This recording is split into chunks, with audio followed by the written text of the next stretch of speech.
Welcome to Ginger Media channel. This is a channel where we explore the truth behind the headlines.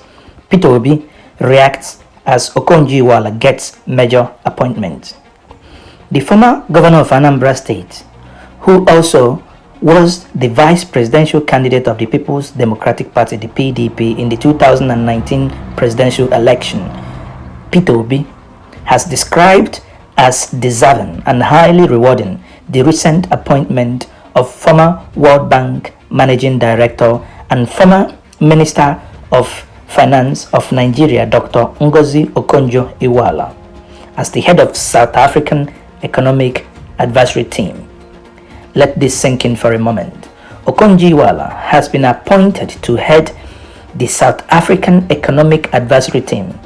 Remember, when the APC took over, the Viagra-mounted APC chairman was busy going everywhere accusing Ngozi Okonjo-Iweala, a woman who gave all her whatever she had to serve Nigeria, a woman who saw Nigerian debt being written off, a woman who did whatever she could in order to save the contraption that is not working. But the least the APC could do was to try to malign her and accuse her falsely.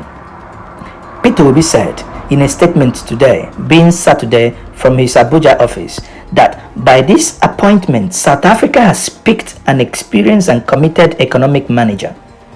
If you also remember, during the time Peter Obi was governor, that the only time in Nigeria a governor served for 7 years and left 75 billion in cash for an incoming governor. Normally what you have is that a governor comes in, say there is no money in the treasury, but Peter Obi is the only person in the history of Nigeria that has left such humongous amount of money. Obi said, by this choice of Ngozi Okonjo-Iweala, South Africa has put a square peg in a square hole in the restoration of her troubled economy. Once more, Peter Obi recalled nostalgically how Okonjo-Iweala made effort to save Nigerian economy for the future that will come, and came to naught when the people opposed her. Remember, it is always easy for the APC to say that the PDP never saved money. If you all know, the governors are the problem of Nigeria. The governors led by Chibuike Rotimi Amechi, who incidentally today is Buhari's Minister of Transport, was among those that went to court to stop Ngozi Okonjo-Iweala when she was begging them to save money that economic hardship will one day come calling. But nobody listened. In all those calls that Okonjo-Iweala made, only Peter Obi, amongst 36 state governors, was the only one that saved money for future generation. But every other governor, through the governors forum, refused her fervent cry to save huge sum in SS crude account in our sovereign wealth fund for a rainy day and for the future of our children. She was vehemently opposed, and the governors forum even went to court to get a court injunction saying that in the constitution it only says you need to share the money. How can a nation that does not save, that does not have plan for you, for your children, how can that nation progress? And that is what Nigeria is. We called her name then, Peter Obi said, that the governors forum called her name then, but look at the deteriorating situation Nigeria found herself in today.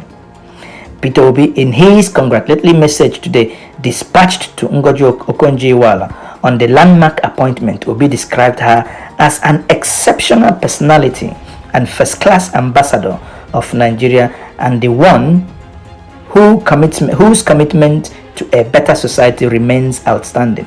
South Africa's President Cyril Ramaphosa, whose country economy is facing recession, appointed the former Nigerian Coordinating Minister of Economy to head a powerful advisory team to turn around the country's dwindling economy. The only thing we at Njenje Media will say is, South Africans, we would at this point forgive you, because if we ever remember the things in terms of xenophobic attacks that you guys did to our brothers and our sisters, our siblings living in your country, when you forgot, suddenly that we are one as Africans. But you kept on telling our brothers and our sisters to leave your country for you. Today, you have come to us to borrow the best brain we have to rescue your economy that you have run down. You run down your economy the way Buhari is running down the economy of Nigeria today. Once more, this is Njenje Media Channel. I remain Mike Udenta. Please subscribe to the channel by clicking on the subscribe button. Remember to click on the bell icon so that whenever we upload our content, you will be among the first to know. Once more, Njenje Media Channel.